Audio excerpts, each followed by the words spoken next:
guys, so today I am doing my birth story slash postpartum update, and I'm not quite sure how long this video is going to be. It depends on how much I remember and also how much I ramble, so we'll see. So my due date for Lincoln was August 20th.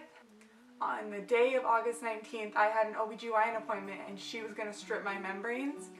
At this point, I was 39 weeks and 6 days. She was going to strip my membranes, and so I went in for my appointment and she stripped my membranes and it hurt so bad.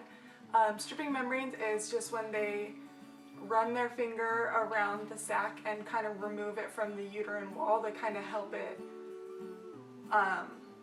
let it know it's time to go into labor. And she did that, and then she sent me away and she said, come back in 3 hours, but go home, walk for 2 hours and sit and see how you feel. Come back and we'll check you to see if you're dilated. And so we went home, and at this point it was probably like 10 a.m. and it was so humid and it was getting really warm, but we decided to tough it out and go on a walk anyway. And we ended up walking for 2 hours straight, 10-ish miles in just the worst weather, and I was dying. I was so upset. Halfway through our walk, we even had to take the dogs home because they were getting so hot and exhausted they couldn't be out there.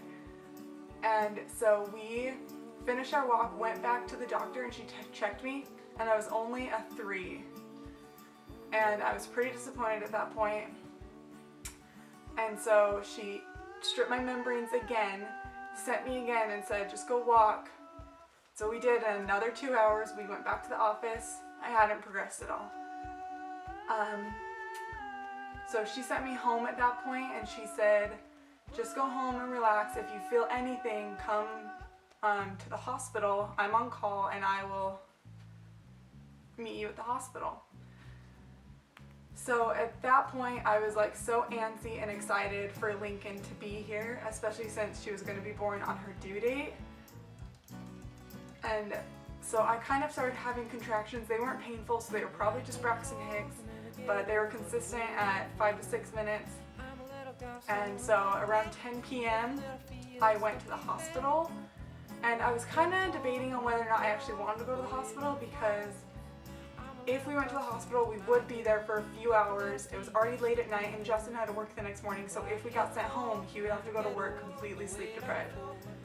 And I went to the hospital. They monitored me and watched me have consistent contractions for about an hour and a half, and then my doctor came in and checked me, and I was still only a 3. But while she was checking me, my water actually broke, so at that point we were staying at the hospital, we were having our baby, and we were so excited.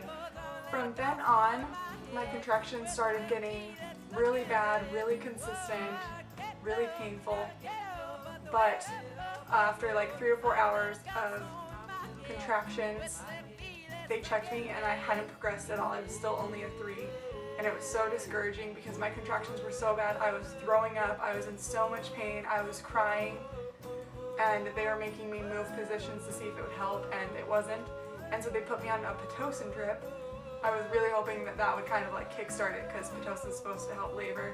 So they started me on my Pitocin drip, and my contractions kept getting worse and worse and closer together, and so I was like, okay, I can do a couple more hours of this, I'll get my epidural, and then we'll have a baby.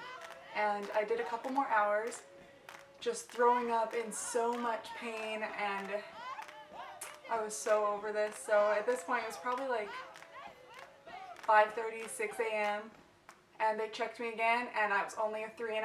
I had not progressed at all.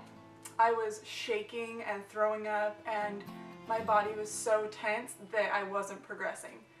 And at that point, I just couldn't take the pain anymore, so I asked for my epidural.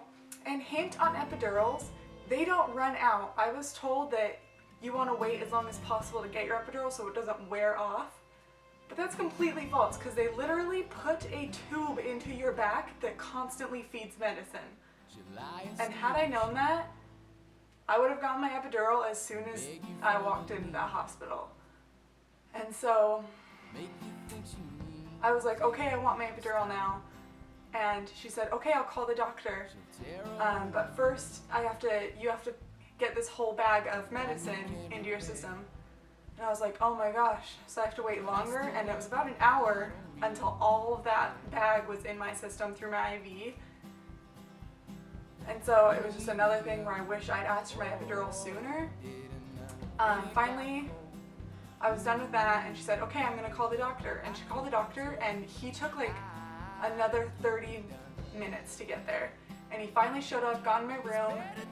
They made Justin leave, which made me pretty upset, and I was still having really bad contractions. I was in so much pain, and he started prepping me, and he went to go put the needle in my back, and he's like, you need to calm down, you need to relax. And I was in the middle of a contraction, and I wanted to scream at him because I was like, my body is in the worst pain I have ever felt. I'm in the middle of having a contraction, and he's like, you need to stop moving. So I was so upset. He finally, in between a contraction, got it in my back, and I didn't feel a thing except for once it was in, I felt the medicine go in my back. But it was weird. I only felt it on one side of one side of my body, which kind of concerned me. And I told him, he's like, that's normal. It'll eventually spread to the other side. So epidurals definitely don't hurt. I was told to expect a really bad pain when they put the needle in, but I didn't feel a thing because I was in the middle of having even worse pains of contractions. And so about 10 minutes later, the epidural had spread through my body. It only spread through one side, and at that point they tried to move me to see if it would spread to the other side, and it just wasn't. So only my left side was numb. And at that point they checked me, and within that 10 minutes I went from a 3.5 to a 9.5 because my body had finally relaxed and calmed down and started to progress. And it just made me wish that I had got my epidural so much sooner. So if you're getting an epidural, get it as soon as you can, because it helped me instantly start having a baby. So once I was a 9.5, my doctor coached me through 5 or 10 practice pushes, and then she said, okay, we're going to start pushing. And I did 1 or 2 more pushes, and then Lincoln was here, and that was it. So within 10-15 minutes, I had gone from a 3.5 to a baby in my arms. And it was so amazing, and I understand what they say about you'll forget about the pain once you have your baby, but I don't really remember the pain that much, or I guess I think it was worth it, but I don't think I want to go through it again. So I think Lincoln might be our only child, because I just remember those first 10 hours where I was throwing up and crying and in so much pain. That is my birth story, and now for a postpartum update. I did not rip or tear during my birth, and I did not get any stretch marks. So the only thing to really update postpartum wise is that now I am 6 weeks postpartum. I no longer am bleeding, and I'm back to my pre-pregnancy weight of 155. And I'm pretty sure that was just from breastfeeding because I didn't do any workout things. I still kind of have a tummy, a little bit of fat on my stomach, but that's just kind of something I need to work off. But I am back to my pre-pregnancy weight. And because I didn't rip or tear, there's nothing to update on that. Postpartum was super easy. Within a couple hours, I felt amazing. I was up, walking around, doing everything, ready to go home. And that's it for postpartum. I had a dream birth / postpartum after I got my epidural. After that, it was just perfect. So that's it. And if you like this video, make sure to thumbs up and subscribe. And on this channel, I do daily vlogs, and subscribing just lets you know when I put up a video, which is every day. And it's totally free, and so just hit that subscribe button.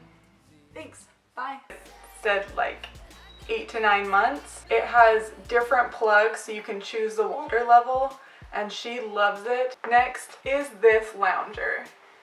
Lincoln sits right here and her head goes here and she lays here, and it kind of props her up, and I can put that lounger anywhere. Sometimes I'll have it on the counter because it holds her, she can't roll. Most of the time it's sitting on the couch so that she can sit next to me if I'm doing something like schoolwork. My fourth must-have are these Ergo Baby Swaddlers.